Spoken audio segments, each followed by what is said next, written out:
A Gatinha é ou não é a melhor série do MCU? Começamos sem muitas expectativas. A gente não sabia o que esperar de Agatha. Tinha muita gente falando que essa série ninguém pediu, ninguém tava nem aí. E agora nós temos, após esses 9 episódios, a série sendo aclamada. Nós aqui gostamos desde o começo, a gente estava falando até antes de ser lançada que a gente estava com boas expectativas dessa série. E agora, eu e o Pepe estamos muito felizes, porque a maioria do público reconheceu também que essa série é muito gostosa, tem um texto muito legal e a gente teve uma finalização extremamente emocionante, com algumas reviravoltas. A gente tem algumas críticas aqui também a fazer, nada demais, mas vamos fazer pontuações porque nada é perfeito. Mas a gente está muito feliz com o saldo final. Não é verdade, Cara, eu tô muito feliz, gente, sério. Eu acho que o que a Marvel fez com Agatha era uma coisa que a gente tava esperando há um bom tempo eles voltarem a fazer. Pois é. Eu acho que na minha opinião, Loki e WandaVision conseguiram fazer isso de um jeito muito bom, mas só. Nada depois disso ou antes disso criava essa sensação da gente estar acompanhando uma série que tá entregando mistérios, entrega uma coisa pra gente dar vontade de assistir o próximo episódio. Deixa a gente apegado, exato. né? Aos próprios personagens, uma história intrigante, enfim. WandaVision não. A Agatha desde sempre conseguiu entregar isso pra gente, eu tô muito feliz. Não, calma. Vou pedir um minutinho aqui, ó, pra interromper essa programação do Melé TV e lembrar você que bis é sinônimo de showbiz e a promoção absurda vai levar uma pessoa e 2 acompanhantes para Las Vegas. Você obviamente sabe que Vegas é a capital mundial do casamento, mas pra mim casamento perfeito mesmo é sentar pra ver um filme com uma caixa de bis no colo. Mas então, quer concorrer? Basta comprar R$10 em qualquer produto bis, se cadastrar no site da promoção e tentar a sorte. Além da viagem, tem também sorteios bistantâneos de prêmios como máquinas Instax, caixinhas de som e ingressos para o camarote no estádio Morumbis. A promoção rola até esse mês de outubro e é válida para todo o Brasil. Porque é o que a Gil falou, tinha até matérias. Você lembra que saiu uma matéria na Forbes falando que Agatha, antes de estrear a série, gente, saiu uma matéria na Forbes falando que Agatha ia ser a série menos assistida do MCU na história. Chupa E agora é Forbes? Cadê Forbes? Quero ver, vamos ver se a Forbes vai se retratar? Não vai se retratar, não vai provavelmente. Se retratar. Não vai. E a Agatha irritou, Forbes. E vocês, hein? Só com a sua lista dos 30 under 30. 30 under 30. Tá lá ainda. Enquanto isso, Catherine Han sendo um fenômeno, até porque o 8º episódio, a gente fomos agraciados com 2 episódios pra essa finale, o que faz muito sentido, até porque tem muita gente falando que o 9º episódio, ele é anticlímax. Eu não considero ele anticlímax, eu considero ele muito expositivo, de fato. A gente tem suas questões aí dele ser expositivo. Então faz muito sentido eles terem soltado o 8º e o 9º, porque a gente tem toda a explicação e sem ficar uma coisa maçante, né? Porque eu acho que se tivesse soltado o 8º, a gente criaria grandes expectativas pro 9º. E na verdade, ele é meio que um epílogo, assim. Total, um pós, uma parada... Um pós-fácil, né? Eu falei epílogo. É um pós-fácil do tipo, vamos alinhar tudo aqui das dúvidas, mas sem muita ação, entendeu? Sim, eu acho que o 8º episódio, ele encerra a história do Caminho das Bruxas. Total. Ele encerra a história da morte, da Agatha, do Coven como um todo. Sim. E o 9º episódio, ele tá aí pra explicar toda a relação da Agatha com o filho, né? Que é o Nicholas. Eu acho que é uma coisa que a gente vinha falando muito sobre, né? E aí no 9º episódio, que é o último, a gente finalmente conhece um pouco mais do Nicholas, que é essa criancinha que vocês estão vendo aí, que é o filho da Agatha, que todo mundo acreditou durante a série toda que ela havia trocado pelo Darkhold, né? Até porque gera essa discussão, né, muitas vezes, do tipo, nossa, o absurdo que você fez com o seu filho. Foi criada essa mítica, mas eu acho que ela permitiu que essa mítica fosse criada, né? Até porque a morte pergunta pra ela, por que você deixou que as pessoas achassem que você fez aquilo com o Nicholas, da mesma forma que ela cria, junto com o filho, a mítica do Witch's Road. Do Caminho das Bruxas. Mas antes da gente falar sobre o Caminho das Bruxas, vamos voltar para o último desafio do Caminho das Bruxas, que apareceu no 8º episódio. Esse 8º episódio, gente, eu acho que ele tá pau a pau com o 7º. Eu tava aqui conversando com o Pepe antes do vídeo começar. Eu acho que o 7º ainda é o melhor, mas esse 8º apresentou muitas coisas legais. Principalmente no que tange ao design de produção e como todo o ambiente de tensão foi criado através das luzes de cima, que elas representavam o tempo. Então, a cada momento que ia terminando, a sala ia ficando mais escura isso é uma coisa muito simples de se fazer, mas ao mesmo tempo que muda a cena por completo, sabe? Total. Aquela acho que todo mundo já viu o episódio, né? A gente vai falar spoilers nesse vídeo, obviamente. Naquela cena que a Agatha tá com o Billy e eles estão de pijama. Aí, essa cena aí. É justamente essa parte em cima do relógio foi. Eu demorei pra perceber isso, acredita? Eu falei assim, eu não me toquei que era um relógio, que era o tempo passando e tal. Foi muito, muito bem feito e finalmente meio que foi o último trial, né? Sim. Era uma coisa que a gente tava esperando, ninguém tava imaginando o que ia ser o último trial. E eu acho que o jeito como eles fizeram essa cena, incluindo a participação da Jen, que tava aí, né, nessa cena ela aparece, mas já vai embora logo depois. Eu acho que foi tudo muito bem construído. Eu acho que foi nesse momento dessa cena, quando ela finaliza, que foi quando eu mais senti a Agatha vulnerável. Que é quando ela liberta o Billy, né? Sim. E aí ela fala, tipo... nessa cena aí, nessa parte, ela tá ajudando o Billy a encontrar o que ele mais quer, que é a questão do irmão dele. Então... rola toda uma questão, né, é uma viagem espiritual que ele tá vendo do irmão fazer. Acho que é. Mais ou menos que foi o que aconteceu com ele, pra ele reencarnar no William Kaplan.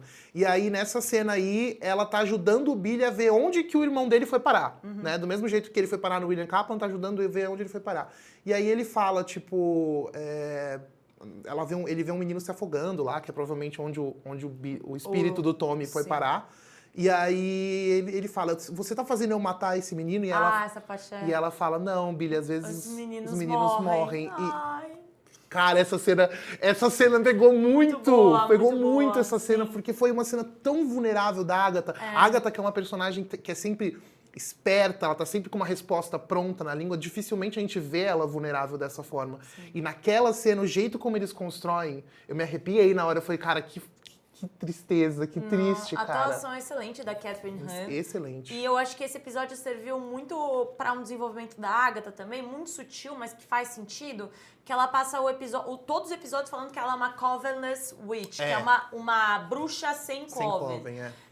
E nesse episódio, acho que é mais no 8º mesmo, a gente vê que apesar dela ser uma bruxa sem coven, ela aprendeu muito com todas as bruxas. Super! Então, ela por exemplo, ela usa o feitiço de proteção da Alice na hora que a Riel tá tentando atingi-la, ela tenta fazer o círculo. É verdade. Aí, por exemplo, ela aprende com a Jen de tentar usar a água e o poder da lua pra ela tentar se curar. Aí tem também a parada que eu até anotei aqui. Nossa, é verdade. Eu não ela lembra da Lilia falando do...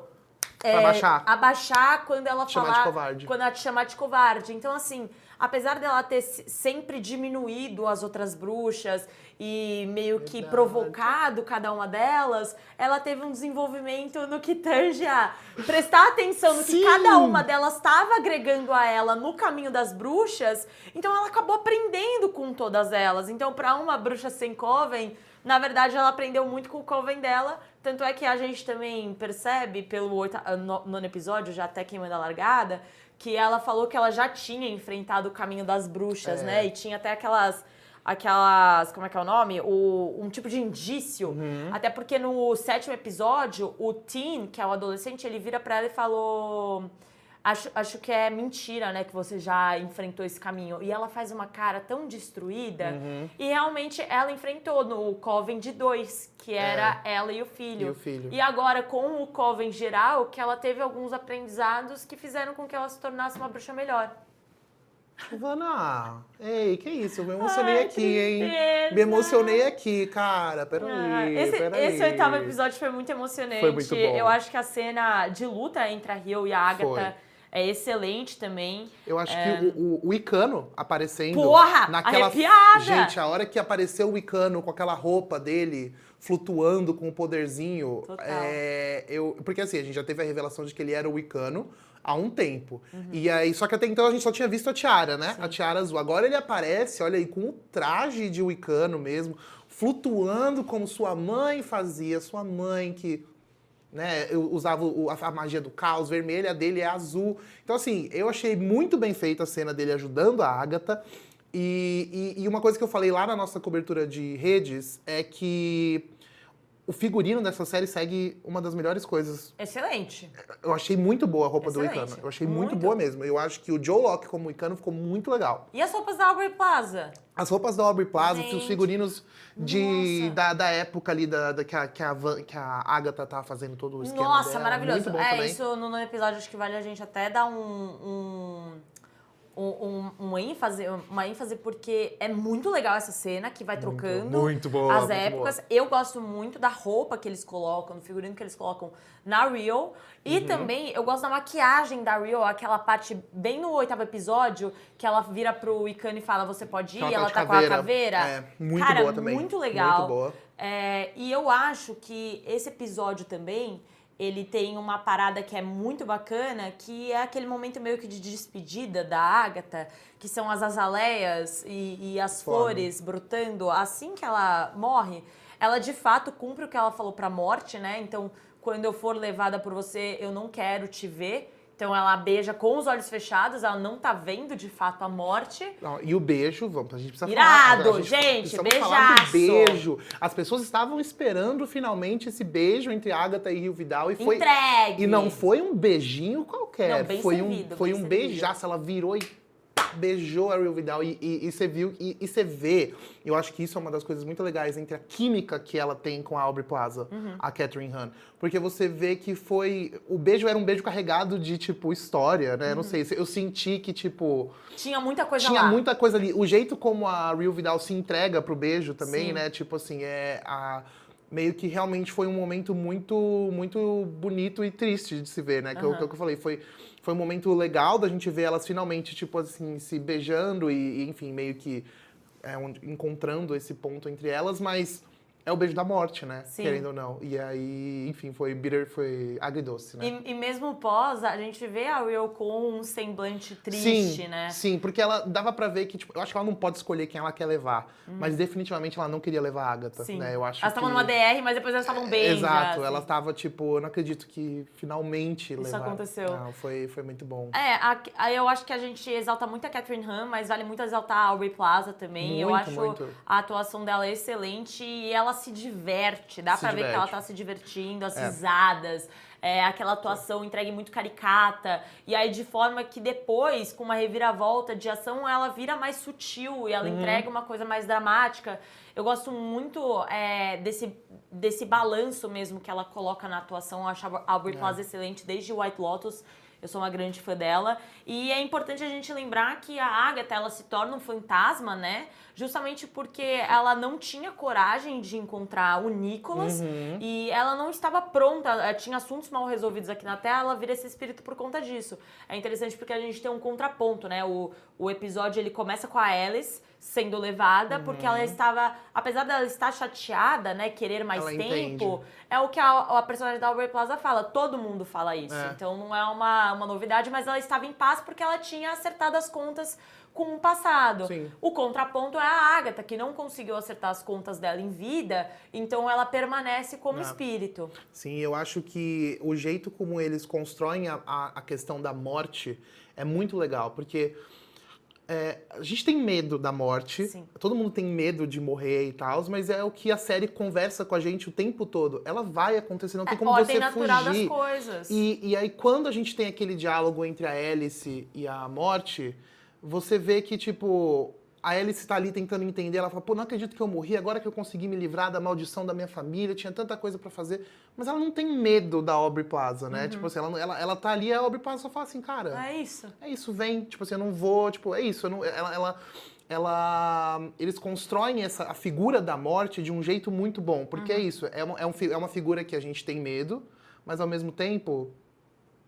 Tipo, Ela vai acontecer. ela vai aparecer. Então por que a gente tem medo dela? Se ela vai aparecer pra todo mundo em algum momento. Sim. E eu acho que isso a série fez muito bem. Seja com a questão da Lilia, seja com a questão da Alice ou com a própria Agatha. Eu acho que isso foi muito bem feito. E aí ela virar o fantasma no final, a Agatha, depois da morte dela, depois do beijo que tira a vida dela e tal, foi um jeito muito legal de conversar. Não só com isso, mas também com os próprios quadrinhos, né? Que nos quadrinhos a Agatha, uma boa parte dela ali, ela é um espírito, né? E conversa muito com a história, com a jornada da Feiticeira Escarlate e tal. Enfim, eu acho que foi... E pra mim, a Agatha, a Catherine Hahn de Fantasma ficou Ficou excelente. muito bom, o excelente. cabelo dela branco. A roupa assim. tá belíssima. A roupa, belíssima. mais Então um eu acho figurino que excelente. foi um jeito muito legal de continuar a história da Agatha. Porque, obviamente, que isso vai continuar. E agora ela virando essa dupla com o Billy, abre porta pra muita coisa, né? Ah, com Abre certeza. Mas eu acho que, antes da gente falar, tipo, do que abre porta não, indo um pouco mais agora pro 9º episódio, que é o último. Não, mas tem uma coisa pra falar antes da gente ir pro Diga. 9º. Só a última observação, até focando aí que tá o Joe Locke na imagem, que esse episódio finaliza com uma coisa que foi muito bem construída durante os episódios e que muitas pessoas já estavam teorizando, que o Caminho das Bruxas foi criado pelo Joe Locke. Verdade. Tem Então, isso. o Wicano, no final do episódio, que são os últimos minutos, ele se dá conta, chegando no quarto dele, e a gente já tinha comentado isso no vídeo, é verdade, a que gente tem comentou. vários easter eggs, tem Sim. várias referências, só que a gente só não tinha falado aqui que ele teria criado o caminho. E, de fato, esse caminho foi uma ilusão, entre aspas, que ele criou, tipo Rex 2.0, da mesma forma que a Wanda. E a Catherine Hahn, a Agatha, ela sempre soube disso. Ela sempre soube que ela tava... A Agatha desde sempre ela sabia. Ela desde pessoal. sempre sabia. E ela, inclusive, quando ela vira e fala isso aqui não seria tão dramático se não fosse por um Maximoff, ou você é muito parecido com a sua mãe, eram referências não só ao personagem, como a toda a criação dele, porque ela também sabia que a Wanda, da mesma forma que o Wicano, criou toda aquela situação de Westview em WandaVision. E aí que a gente entra para a questão do Caminho das Bruxas. Se o Caminho das Bruxas foi criado, ele nunca existiu, da onde ele surgiu? O que é o Caminho das Bruxas? E é isso que o 9º episódio nove. faz pra gente. Eu acho que... E ele faz isso através de um flashback, né? Que, se eu não me engano, é a maior parte do episódio é no flashback, acho que é né? metade do episódio. Metade do episódio se passa nesse flashback. E a gente aprende que a famigerada música Down the Road, ela foi criada pelo filho da Agatha junto com ela, né? Exato. Em um momento ali de descontração, que eles estavam, enfim, O Down the Road eram eles, Exato. o caminho eram eles caminhando juntos. E eu acho que... mas eu acho que tem uma questão sobre o filho da Agatha, e que eu acho que foi a questão que mais me pegou nisso tudo, que foi toda a situação envolvendo o filho dela, né? Eu acho que isso foi... A gente sempre queria entender, gente, o que aconteceu com o filho da Agatha. E o 9º episódio mostra isso pra gente. Então, eles começam mostrando que, infelizmente, o filho da Agatha, o Nicholas, ele não era pra ele ter nascido, né?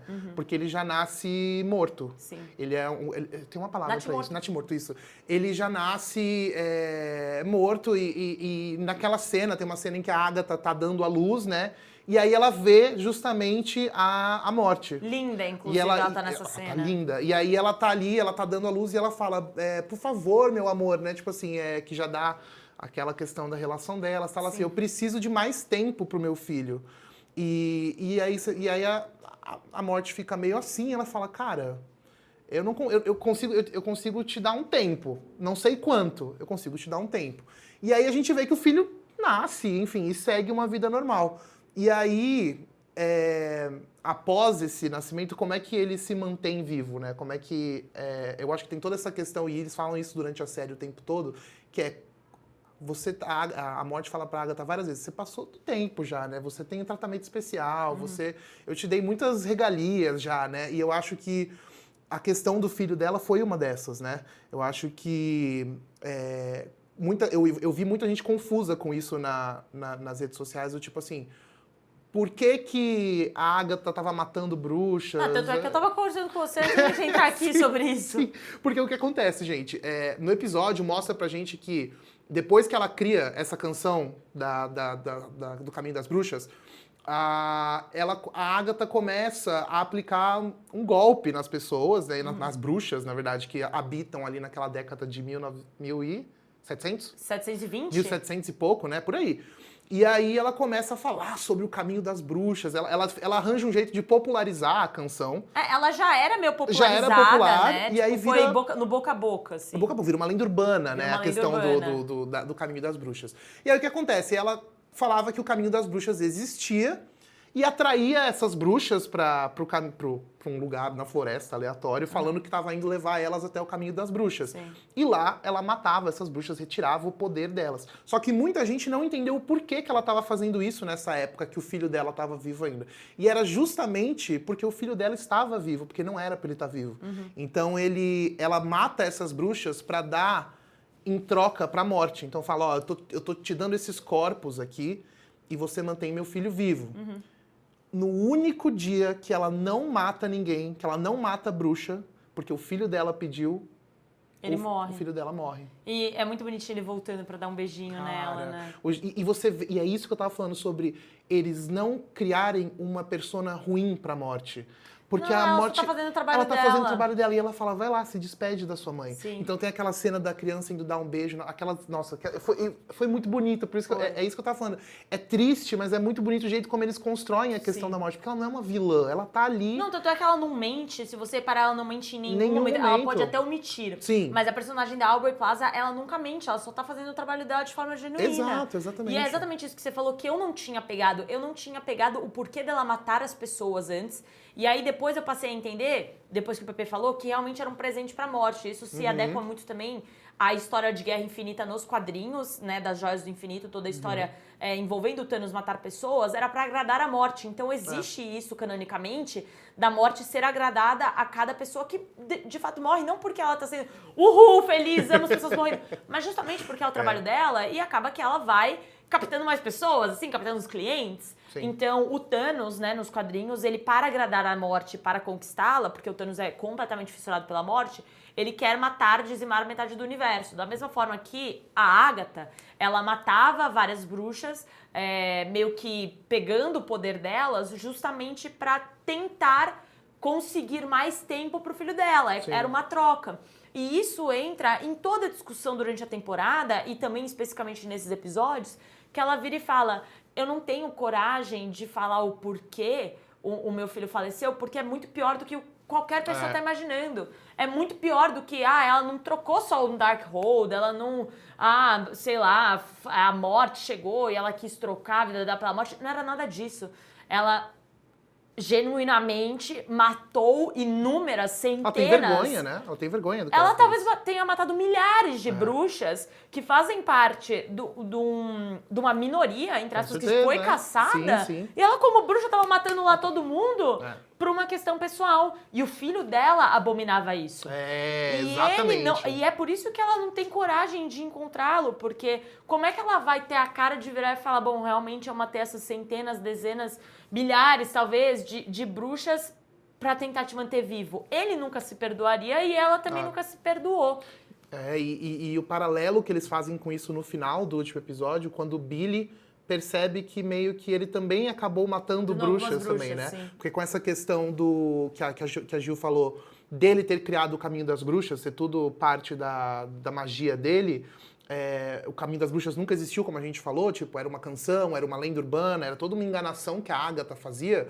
Quando o Wicano cria o Caminho das Bruxas através do seu poder, sem perceber que ele fez isso, do mesmo jeito que a Wanda fez em WandaVision com o Rex, ele chega no final do episódio 9, ele percebe e fala, putz, não acredito, eu matei. Sim. Eu matei a Lilia, eu matei a Sharon, eu matei a Alice. E aí eles fazem aquela homenagem bonita delas que morreram, eles cravam o nome delas lá no chão. Foi muito legal isso, porque é justamente toda essa questão do Coven, né? Então, assim, é tudo muito conversado. A gente falou disso num outro vídeo. Nada tá jogado ali por acaso. É tudo muito, tipo, amarrado, assim. Essa questão da morte, tudo isso, pra mim, levou esses 2 últimos episódios a encerrarem de um jeito muito... A série de um jeito muito bonito, muito legal.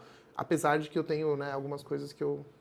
Eu acho que a principal crítica aqui é com relação à duração do episódio, né? Em se tratando de um episódio que é mais explicativo e aí, portanto, tem muito diálogo expositivo também. Fica um pouco cansativo ser um episódio de 40 minutos, ainda mais com um plus de serem 2 episódios. São 2 episódios de 44 minutos, né? Cerca de 44, vai dar uns 40 por conta daquele finalzinho, mas a gente viu 80 minutos disso, sendo que esses 40 minutos finais é muita explicação e muito parte de um flashback que poderia ter aí sido reduzido, acho que uns 5 minutos, talvez, pra ter uma entrega mais fluida, mas eu não me incomodo. Eu, particularmente, fico fico muito surpresa com a quantidade de pessoas que eu vi. Eu vi muita gente amando, tá? A maioria das pessoas de fato amou, mas eu vi muito criador e influenciador falando que a série não agrega, que a série não entregou muita coisa e que é basicamente uma parada que pode ser dispensável. Eu discordo plenamente, Nossa, eu acho que ela é uma total. série zero dispensável para as pessoas que são amantes de boas histórias, bons desenvolvimentos. Eu acho que nem tudo precisa estar ligado ao universo da Marvel. Vi muita gente falando que amou, mas achou anticlímax por não ter nada envolvendo Wanda, não ter nada envolvendo Mephisto, não ter precisa. nada envolvendo o Tommy, né? Tipo, teve o Tommy, mas não teve esse encerramento resolvido. Eu vou repetir o que eu falei pra muitas pessoas, que é basicamente, o nome da série é Agatha desde sempre. E tipo, é engraçado, mas eu tô falando sério, porque eu acho normal a gente acabar criando expectativas sobre algumas coisas, mas a gente também tem que entender, de um ponto de vista crítico, a nós mesmos, que isso é uma coisa nossa. A série nunca prometeu isso, o nome da série é Agatha desde sempre, a gente tá vendo construções incríveis de personagens que estão dentro daquele núcleo. Não tem porquê a Wanda aparecer, não tem porquê o Tommy já aparecer agora e muito menos o Mephisto aparecer. Isso tudo são coisas da nossa cabeça. Mesmo se o Mephisto for citado no minuto 1 do terceiro episódio, a gente criar a expectativa dele aparecer é uma coisa nossa. Nossa expectativa. Exatamente. Agatha desde sempre é sobre a história da Agatha. A história da Agatha foi entregue, a história da Agatha foi finalizada. E a partir de agora, por que não faz sentido ter uma segunda temporada de Agatha? Porque aquilo já foi finalizado, agora ela é um espírito. O que veremos dessa sequência na história, não sei se vai ser na série do Visão, não sei se vai ser em alguma outra obra, mas eu acho que a história da Agatha está finalizada, ela foi muito bem finalizada, e isso justifica a gente não ter tido algumas outras inserções como Wanda, Mephisto, Tommy e derivados. Ia ficar super jogado, imagina. Eu acho que a volta da Wanda tem que ser feita de um jeito interessante. Eu concordo plenamente. E eu acho que isso vai acontecer no futuro. Eu acho que a história da Agatha acabou, foi feita de um jeito muito bonito, e é isso. Concordo. Jack Sheffer, eu acho que assim... Jack Sheffer, volte mais vezes, a porta está sempre aberta pra você. E óbvio, a gente comentou aqui do episódio 8 e 9, mas também teremos o veredito da série, pra gente fazer uma analisada geral. Comparar também, com outras né? coisas do MCU. Pepe, a gente acaba comparando, querendo ou não, e acaba comparando principalmente com Vandinha, pra gente definir, será que... Vandinha. temos licença sendo misturadas aqui hoje, que é Halloween, a gente Exatamente. pode. Mas vamos comparar também com WandaVision, porque afinal, qual é a melhor? Tem Loki aí também pra falar, se todo mundo vir e falar, vocês têm memória curta por conta de Loki. Não acho temos que vale. memória Não temos, curta. eu amo Loki também, acho que vale a gente fazer uma um memória compilado seletiva, geral. diferente. Nesse momento é Halloween, a gente tá na vibe das bruxas. Mas é isso, comentem aí o que vocês acharam do episódio 8, do episódio 9. Se vocês concordam com as nossas críticas, com a crítica do público e também com os elogios no geral. É isso. E fiquem de olho porque teremos veredito ainda com o PP. PP vai voltar para mais análises. Peçam aí nos comentários, PP. Não teve please come cena, to Brazil. não teve cena pós-crédito, mas aqui vai aparecer no final. Pedro will return. É isso. Então, ó, pelo menos até o veredito, hein? Até o veredito, Estaremos gente. lá.